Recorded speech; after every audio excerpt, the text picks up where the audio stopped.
하나님의 말씀 이사야 33장 22절 말씀을 봉독하겠습니다.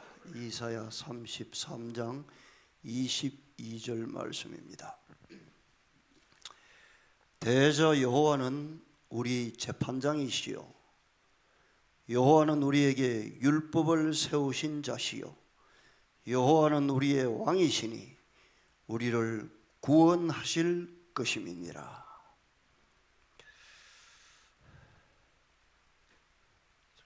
가끔 설교를 목사님이 하라고 그러는데 참 이게 전할 메시지가 흘러 넘치면 좋은데 제가 그러지를 못합니다. 오늘 저녁에 무슨 말씀을 드릴까 고민하다가 재판 이야기를 좀 하려고 합니다. 이 대한민국이 벌써 몇 달 동안 재판 때문에 시끄러워요. 아주 어제 또 재판하라 했는데 그것 때문에 온 나라가 시끄러워요. 요새 재판이 난립니다. 우리는 하늘 심판을 받아야 될 사람들입니다. 왜요? 죄인이었는데, 죄인이면 죽어야 되는데 안 죽어도 된다 하는 선언을 듣기 위한 재판을 받아야 하는 것입니다.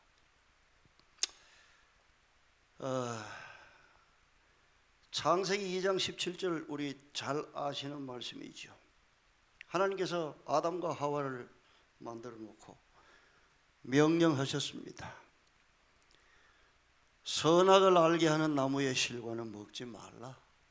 네가 먹는 날에는 정령 죽으리라. 반드시 죽을 것이다. 그래도 먹었어요. 그래서 죄인이 되었습니다. 하나님 없이 혼자 살겠다고 결코 혼자 살 수 없는 존재인데 하나님 없이 살겠다고 지가 하나님이 되겠다고 선언했으니 하나님께서 주신 모든 것을 하나님께 돌려드린 후에 지가 살 수 있으면 지가 하나님이 되는데 그럴 수 없잖아요. 그러니까 하나님께서 주신 모든 것을 반납받으시고 그게 심판입니다. 죽을 수밖에 없는 존재가 되었습니다. 그게 죄의 삭선 사망이라고 하는 것이죠. 이것은 육신의 숨이 끊어지는 그런 사망이 아닙니다. 영원한 존재 자체가 없어지는 사망을 이야기하는 것입니다. 이게 소위 우리가 알고 있는 둘째 사망이죠. 그래서 우리는 죽어야 합니다. 그래서 사도 바울은 고린도전서 15장 22절에 이렇게 이야기합니다. 아담 안에서 모든 사람이 죽은 것 같이, 죽을 것 같이가 아닙니다. 죽었다는 것이에요. 우리가 지금 아담 안에서 다 죽은 존재들이었다는 것입니다. 그런데 우리를 여호와 하나님께서 재판하실 것입니다. 보통 이제 민주국가라고 하는 데는 삼권 분립 제도라는 것이 있습니다. 다 아시죠? 입법, 사법, 행정. 그래서 87년에 요즘 우리가 사용하는 우리나라의 헌법이 개정되었는데 그 전에 제왕적 대통령에서 대통령 권한이 너무 셌다는 거예요. 박정희 이후로. 그때는 대통령에게 뭐가 있었느냐? 국회 해산권이라는 게 있었습니다. 국회 가는 짓이 마음에 안 들면 해산해버리는 거예요. 그 대통령 권한이 너무 세다고 87년에 헌법을 바꾸면서 국회 해산권을 없애버렸습니다. 그리고 국회가 오히려 대통령을 위시한 행정부 쪽을 또 사법부 쪽을 마음에 안 들면 탄핵 소추에서 잘라버리는 국회의 권한을 강화했습니다. 그러니까 요즘은 이 행정부나 사법부에서 입법부를 컨트롤할 수 있는 그게 재간이 없어요. 그래서 이제 뭐 새로 대통령 선거를 하는데 다시 헌법을 개정해서 뭐 이렇게 균형지게 해야 된다.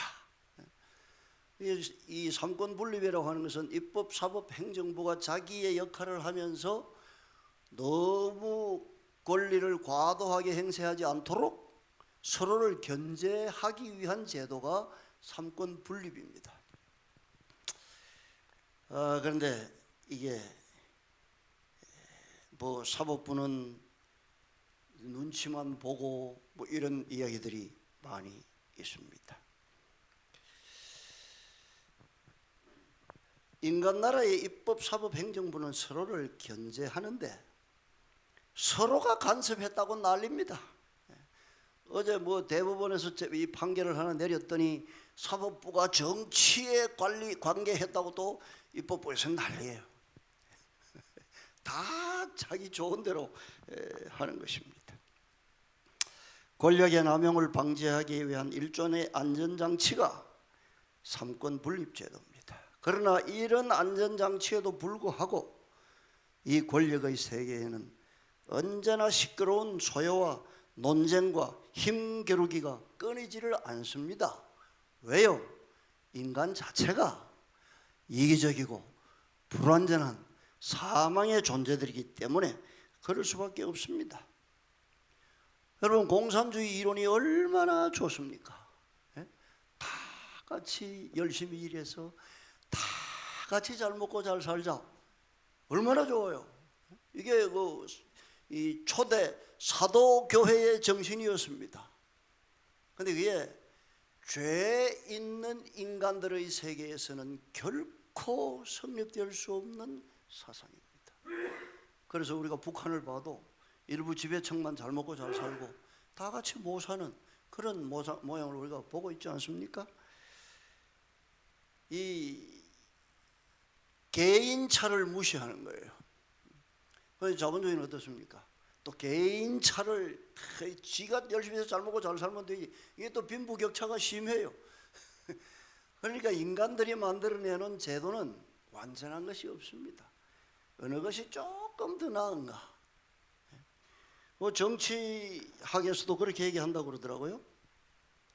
가장 좋은 정치 제도는 완전한 군주가 다스리는 전제군주 제도가 가장 좋은 정치 제도다. 이게 인간 세상에도 있을 수 없지요. 완전한 군주가 있을 수 없습니다. 그러므로 이 나라는 어디입니까? 하늘나라밖에 없는 것입니다. 그래서 오늘 본문의 말씀을 다시 보겠습니다. 이사야 33장 22절입니다. 여호와는 우리 재판장이시요. 뭐예요? 사법부, 대법원장이라는 이야기입니다. 여호와는 우리에게 율법을 세우신 자시요. 입법부입니다. 국회의장입니다. 여호와는 우리의 왕이시니 뭐예요? 대통령입니다. 행정수반입니다. 이 여호와 하나님께서 입법, 행정, 사법을 다 통괄하시는 완전한 군주시라고 하는 말을 이사야서가 이렇게 표현하고 있습니다. 아마 이 삼권분립 제도를 만든 이 정치학자가 이 말씀을 기본으로 만든 것 아닌지 모르겠어요. 하나님 나라의 권력은 분리해 놓을 필요가 없습니다. 왜 그러냐? 권력이 과도되거나 편향되거나 남용될 염려가 전혀 없습니다. 왜요? 하나님께서 완전하신 분이기 때문에 그렇습니다. 시편 19편 7절 말씀을 봅니다.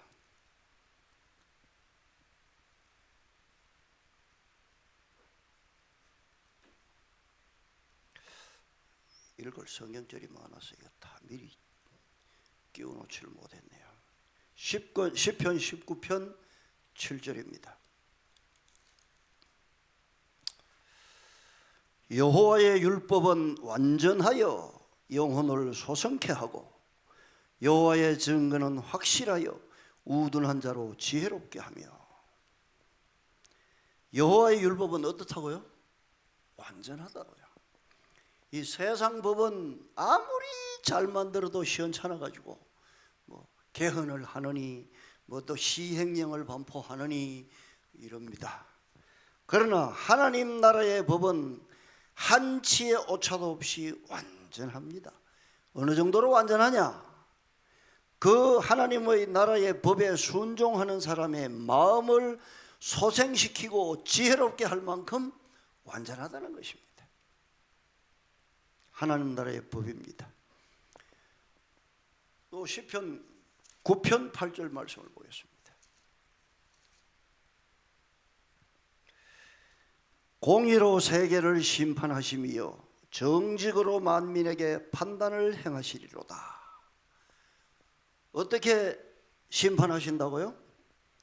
공의로 세상을 심판하신다고 했습니다. 공의로. 그래서 하나님 나라의 심판은 완벽하고 공정하고 정직합니다. 뭐 세상의 심판은 이게 뭐 이렇게 잘 친한 친소 관계에 의해서 뭐 어그러지게 하기도 하고 뭐 그런가 봐요. 예. 그러니까 뭐 똑같은 죄를 가지고 어떤 때는 뭐 죄 있다 그러고 또 어떤 때는 죄 없다 그러고 말이에요. 같은 법을 가지고 이야기하는데도 세상 법은 그런 것입니다. 세상의 심판은. 그러나 하나님 나라의 심판은 결코 잘못될 수 없는 심판을 완전한 재판장이 하시니까 그렇다는 것입니다. 시편 103편 8절 봅니다.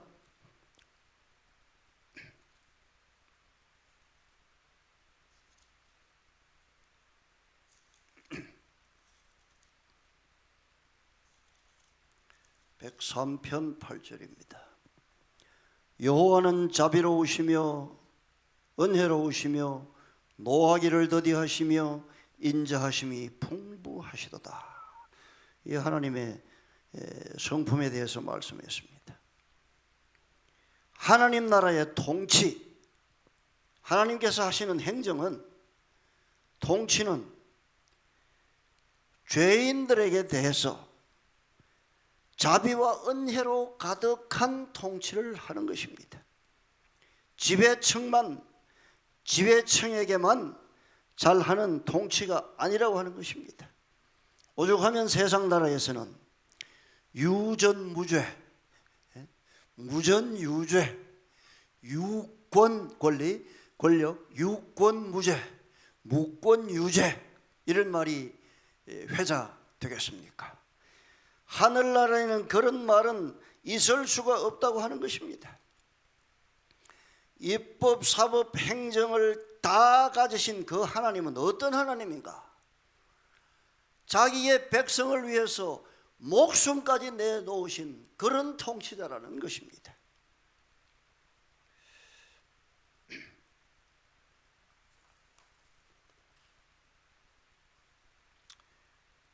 당신의 백성을 아담 안에서 다 죽을 수밖에 없는, 다 죽은 당신의 백성을 목숨을 내어놓고 살리시기까지 불쌍히 여기는 통치자이라는 말씀입니다. 그런 분이 아담 안에서 다 죽은 우리에게 어떤 판결을 내리시겠습니까? 어떤 재판관이 되시겠습니까? 그런 분이 법을 어떻게 해석해서 우리에게 적용시키는 사법부의 수장이 되실 것 같습니까? 그런 분이 우주의 왕으로서의 권한을 우리에게 어떻게 사용하실 것 같습니까? 고린도후서 5장 14절입니다.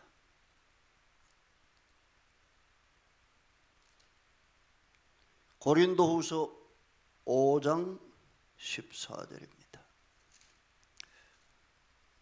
고린도후서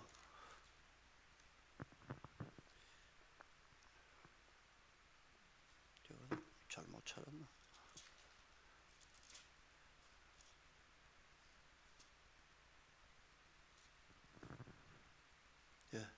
예, 다 귀에 익은 말씀입니다. 그리스도의 사랑이 우리를 강권하시는도다. 우리가 생각건대 한 사람이 모든 사람을 대신하여 죽었은즉 모든 사람이 죽은 것이라. 저가 모든 사람을 대신하여 죽으심은 산 자들로 하여금 다시는 저희 자신을 위하여 살지 않고 오직 저희를 대신하여 죽었다가 다시 사신 자를 위하여 살게 하려 하심이라. 그리스도의 사랑이 우리를 강권하시는도다. 옛날 그 AY 이전에 MV 표입니다. 그렇죠? 우리 청년 시절에 많이 MV 정상회 할 때마다 외웠던 말씀입니다. 한 사람, 마지막 아담, 그분이 첫 아담 안에서 죽은 모든 사람을 대신하여 죽었으니 모든 사람이 죽은 것과 마찬가지라고 하는 것입니다. 이런 통치자께서 어떤 판결을 내리시고 법 적용을 어떻게 하시고 권한을 어떻게 사용하시겠습니까? 우리는 염려할 필요가 있을까요? 조사심판에 떨 필요가 없습니다. 여기 고린도후서 5장 15절에 말씀하신 대로 이제는 누구든지 자기 자신을 위하여 살지 아니하고 우리를 위하여 죽으셨다가 다시 살아나신 그분을 위하여 살게 하기 위해서 우리를 대신해서 돌아가셨다고 기록했습니다. 그러니까 우리가 주님을 위해서 살면 염려할 필요가 없는 것입니다. 심판 앞에서 떨 필요가 없는 것입니다. 십계명의 돌판 위에, 법전 위에 속죄의 피를 뿌리시는 그리스도를 우리는 바라볼 필요가 있습니다. 이런 양을 찾기 위해 백방으로 돌아다니시는 선한 목자인 모습의 왕을 생각할 필요가 있습니다. 이사야 44장 21절 22절입니다. 이사야 44장 21절 22절입니다.